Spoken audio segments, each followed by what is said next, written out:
Hello, mga lalabs ko. Ayan, mag-ano na muna tayo ngayon dahil, ayan, nakahiga ang lola. Kaya,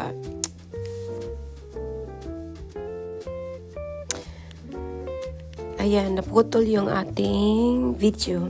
Ayan, mag-narration na muna tayo ngayon guys kasi nga, masama ang pakiramdam ng inyong lolalets. Diba? Ayan, so magluto tayo ngayon guys ng chicken fajitas. Ayan, naghiwa-hiwa muna ako dyan ng mga atsal, ibang klaseng peppers. Red and orange peppers ang ginamit ko guys kasi masarap siya dyan sa fajitas. Kahit yung mga steak fajitas or chicken fajitas, ay masarap siya kasi may lasa, medyo matamis-tamis ba siya, hindi siya kagaya ng green pepper na mapait, medyo mapait siya ng konti. Ayan. So ito na nga, ayun ko saan nagpunta ang lola, bakit biglang nawala. Ayan. So, naghiwa yan at saka meron tayong onions. Meron din tayong ating dry ingredients ay black pepper, rock salt, or sea salts, and then mayroon tayong fresh na garlic dyan. Ewan ko ba kung na-video ko ba mga lalabs kanina. Kasi nga nilutuan ko yung aking anak, aking bunso bago siya papasok ng work. Kaya yun, sabi niya gusto niya raw ng chicken fajitas. Ayan, so, kumusta naman kayo dyan mga lalabs? Uy, ayan, busy na talaga. Hindi talaga minsan ako makapag dot pa. Kasi alam mo naman guys, tapos malamig pa. Ayan na, i-snow na naman dito sa amin. Ayan, pabalik-balik tayo doon sa bukid. Kasi tine-check natin ng ating mga alaga doon na mga pabo ba. Ayun, tsaka kumukuha din ako doon ng mga itlog ba, yung eggs ng chicken at saka yung mapabo. Ayan, fresh kaya yung itlog natin guys. Ayan, so ginagamit ko yung aking dyan guys, yung aking onions. Ayan. So nagkahiwa pa rin talaga ako guys yan. Uy, medyo dugay naman pala itong ating video. Sige naman lang kung hiwa-hiwa. O sige, manood lang kayo dyan guys ha. Ayan, cutting the onions, all the ingredients. Magmaningles po daw sa hay guys ha. Ayaw, wag kayong tumakbo. Alam mo, nagan mo maningles na punta. Ayan guys, so we're cutting the ingredients. We have peppers and onions. And then meron tayong black pepper. Ayan. Ayan yung ating sea salt. Ayan. Tapos yung ating pampatala baga. So yung ating fresh garlic nandiyan na rin. Ayan. So, meron pala akong dinagdag dyan, guys, sa seasoning. Ayan. So, ayan na yung ating chicken. Hiwa-hiwa na natin yan. Para, yung medyo pahaba yung hiwa ko dyan, guys. Kasi yung fajitas nga naman, yung medyo pahaba ng yung pagkahiwa niya na medyo manipis ng konti. Hindi naman yung kanipisan talaga. So, depende lang sa preference nyo kung anong gusto nyong hiwa talaga. Pero gusto ko yung medyo mahaba-haba ng pagkahiwa. Para pag ilagay mo na siya sa fajitas, medyo tamang-tama lang sa bite. Ganon. Ayan, naghiwa-hiwa na naman ang lola. Makinig lang kayo dyan sa tugtog guys ha. Sa ating jamming ba? Oh, di ba? Ayan, magpa-just din tayo ng music para naman, medyo relaxing naman din nating pagluluto. Ayan.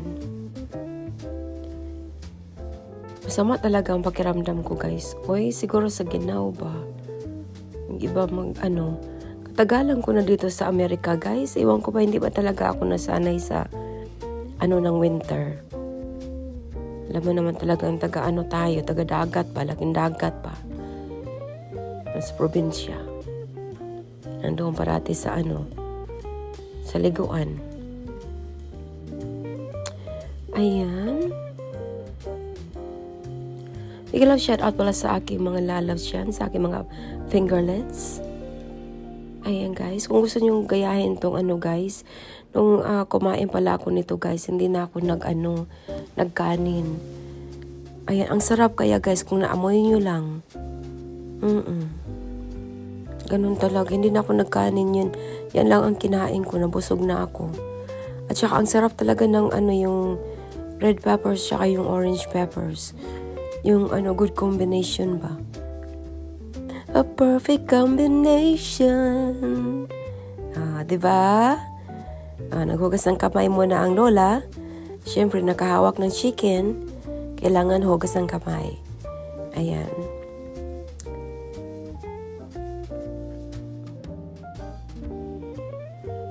Ayun, kung makita nyo lang dito guys, nagkabuang tao ng lola ay kanan laging mag-adjust sa camera ba.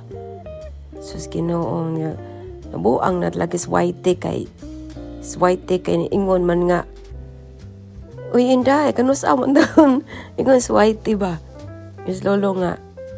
Kanusa man taon ka mag-live, day? Pag-live po taon dihag mga twice a week ba? Kaya aron po remembering ka sa imong mga ka-friendship diha as white. Sus Ginoo in town niya kay nanikig man niya akong mga kabukogan, mga ka-friendlets. Saon naman nga. Di man ko kuan kay sakit kaya ako mga likod bitaw guys. Murag na unsa naman na kuan na sa tugnaw niya. Nanglaag ba lagi ang lola ninyo tong sa kaadlaw niya. Nagdot-dot po dito sa opisina ba. Ayan, nga to pa dito sa bukid. Nawa na.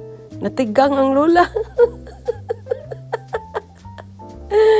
Ay, pinapatawa ko lang kayo guys. So, pero si lolo talaga, naiingon talaga si lolo nakin na nakin talaga. Naiingon talaga si lolo nakin nga mag-live pag diha indayog twice a week pa. Anong ka ma-remembering ka sa mga ka-friendship. Sus Ginoo in town is lolo. Ay, may na lang nis lolo kay reminding pug ko ba. Oh, di ba? Magaling talaga to si lolo ba niya. Tagaan po kag suggestion ni lolo kung sa klaseng video ang imong i-upload. Oh, naawa niyo, nagkabuang na. Nagkalisod. Nagkalisod na ba yo? Tanaw ka na, adjust camera ba lagi? Kani lagi marag correct ba nga murag jud tinuod mga cooking show. Oh, di ba? Oh, see? Yan, naglagay lang ko diha ka ng gamay nga olive oil, guys. Nag-olive oil dahil ko, guys, kay ano po baga healthy baga po niya itong kaon ba. Oh, nag-olive oil ang butang diya. Ni olive oil din po atong gigamit sa atong chicken. Ayan, sus kung maamoy lang talaga ninyo, guys. Hindi ka talaga hindi ka tapos nako, nasarapan talaga ako. Yung anak ko talaga nasarapan siya. At saka yung ginawa ko pala, guys, na yung noong sa isang video ko ba, noong yata ako nila-upload sa isa kong channel, nagawa ako ng chicken fries. Naku, patok na patok sa bunso ko talaga, guys. Oo. Tsaka yan, ganyan talaga dito sa Amerika, guys, yung mga Meksikano ba, pag nagluluto sila ng fajitas, medyo hinihiwalay nila ng season yung mga veggies ba. Tapos, sinahalo-halo na lang yung, yung pag may nag-order na, hinahalo-halo na lang yung, yung meat. Ayan. So, parang fresh na fresh talaga ba? Fresh from the farm. Diba? Ayan. So, magpasalamat pala ako sa aking mga subscribers dyan. Sa aking mga bagong subscribers. Sa aking mga followers dyan. Sa aking mga legit. Ayan, pasensya na minsan lang tayo balik-balik ng response. Ayan. So, ayan na nga guys, yun ang dinagdag ko. Ayan, Yung, yan na yan siya guys, yung isang parang, papers pala yun. Ayan siya yung steak seasoning yan. Ayan, yan ang number 1 na seasoning namin ngayon guys. Kasi super sarap talaga. Steak seasoning ang tawag. Pero, nandiyan na lahat yung seasoning. Para ba siyang yung Ano ba yan sa Pilipinas? Yung magic sarap ba? Parang ganun. Tsaka naubusan ako ng tuyo, guys. Kaya hindi na ako nakapagtuyo. Pero okay rin naman kasi masarap din naman ang paggagawa. Ayan. So malapit na pala tayo yata matapos, mga lalabs. Pa-thank you na ako sa inyong pag-watch ng aking videos. At hindi kayo nagsawa na manood sa aking videos. Ayan na yung ating resulta. Ayan, thank you so much. I love you guys. Be kind and be respectful. Ayan, love you. Bye.